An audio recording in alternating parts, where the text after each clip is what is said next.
Hello, everyone. Welcome back to the Chinatown Service Center, VITA the third lessons.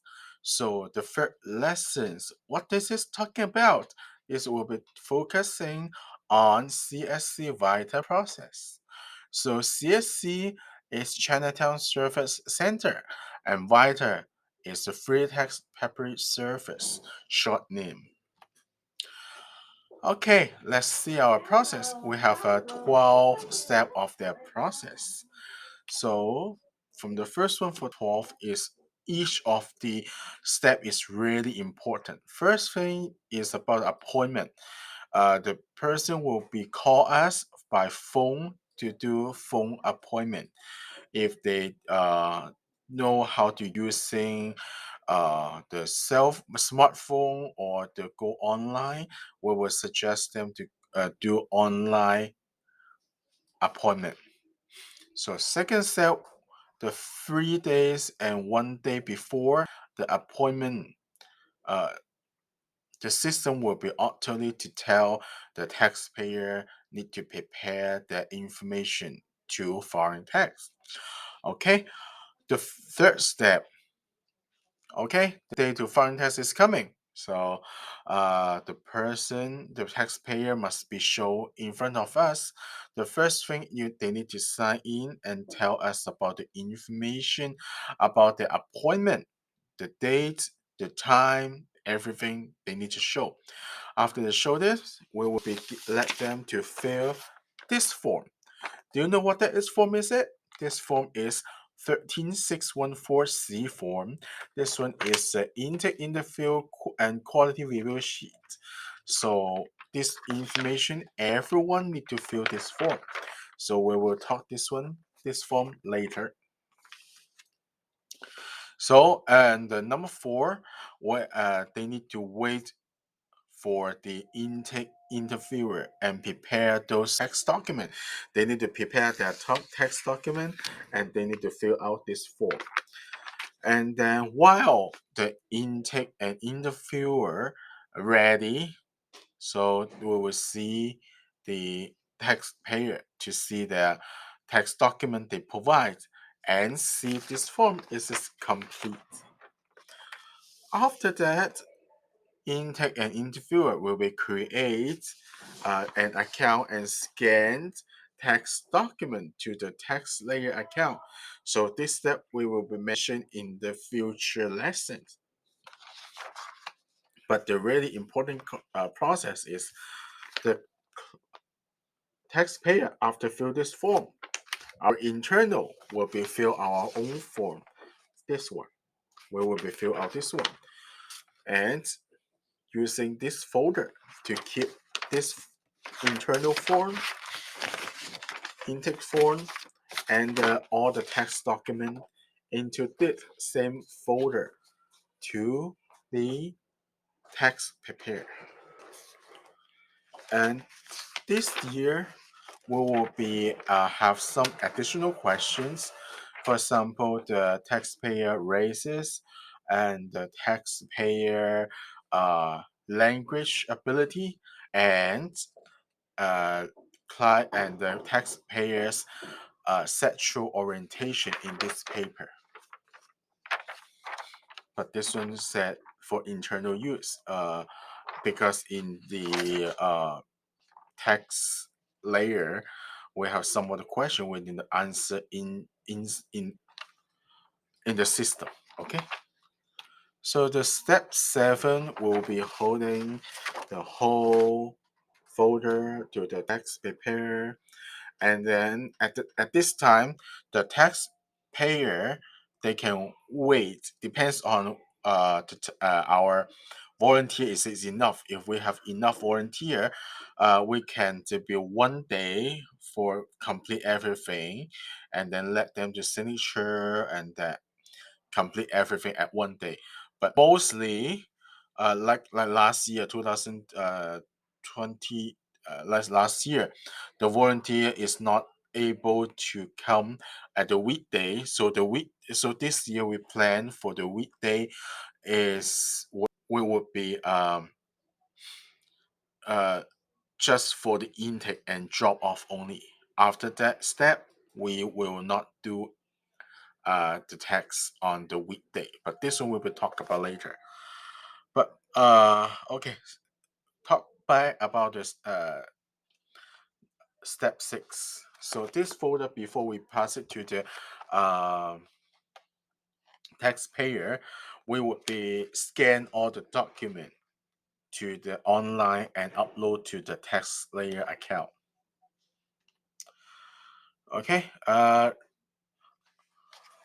so mostly, if we don't have the enough volunteer, we will let the taxpayer go home, and then we will be scheduled them to for the another week to come back to do signature. Okay, so after we give the taxpayer to do it, the tax preparer will be prepare everything. When they finish it, they will be give to another tax preparer, and their title is called quality reviewer. So another quality reviewer will be review the whole tax return. If that is make sense, that's okay. If this does not make sense, we will be called back for the taxpayer to asking more information. And at step 9, after quality review, everything is fine, and then we will be call the taxpayer and print the tax return and consent form to the client. So step 10, it would be the when the taxpayer arrive, we will be explain the tax return and tell them they have the tax refund or they owe the tax. Of course, the tax is federal and the state tax filed together. So we need to explain some of the federal tax, some of the state tax. After explaining to that, if they agree with that, it will be go through for the step 11. If the taxpayer agree, and then they need to sign on the consent form and receive a copy of their tax return, and then except for the 2017 to 2019. So normally from the 2020 to 2022, we have e-filing. So the client get the copy of their tax return. They just keep it by themselves for the record, so they don't need to mail it. We will be click the e-file buttons on the step 12 step, uh, on the 12th step. A 12th step, 12th step, it would be CED admin will be click the e-file button. Who is CED admin? CED admins and my supervisor. So we will click the e-file buttons, and after that, we will see the system will be getting reject or accept.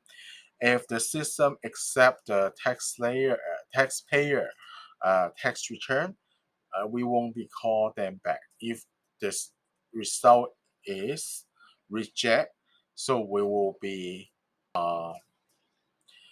call back the taxpayer to see any solution how to fix it, because the reject, they will have the reject reason. Sometimes it's duplicate tax return, sometimes is the return the social security card number is not matched for their name, sometimes is the tax return someone claimed their tax as a married filing separate, and sometimes it's about the missing the protection pin.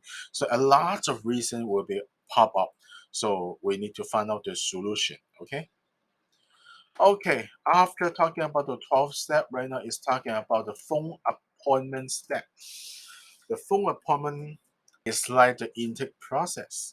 So we need to ask taxpayer information and details about their income last year. Make sure they are fitting within our vital service area. That meaning in the school, in our school. So we need to ask the marriage status, we cannot take illegal marriage filings separately. A lot of person they are married, but they but both of it they did not doing with divorce, or they want to hiding some of the income.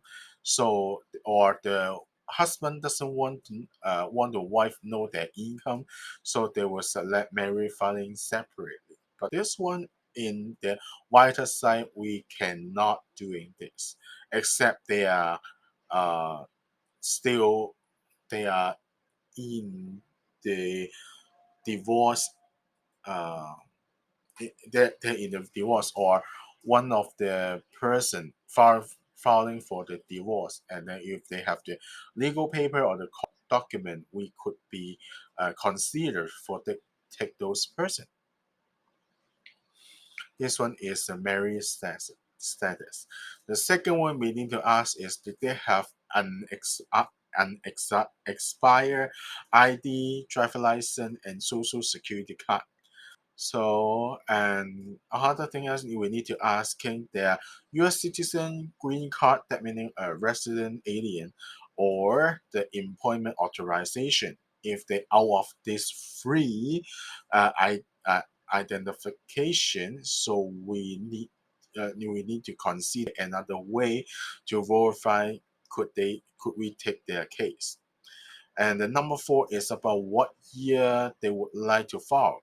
We can file from 2017 to 2022, but 2017 to 2019 would be paper file only. So for the 2020 to 2022 are able to e-filing. Okay, and we need to asking them what kind of income you have, how much for that year. We cannot take rental income or annual income higher than six. We cannot take rental income. Yeah, the rental income is another certification we need to get, but we can not guarantee how to file. Just which setting, just rental income we don't count. This one is the individual. We can do it. Okay. We cannot do it. Okay. And the annual income is higher than 60,000. So some of the site may be higher than that. So depends on their income. So some of the site they were setting like 72,000. So some of our site right now temporary set is 60,000 of the lower income level, because uh, in this 2 year the gas bill and the food is increasing a lot of percentage. So maybe we will be considered is this make the annual income more higher than this values. Okay, so this one will be considering later. Okay, and number six, do they have the health insurance to cover whole year?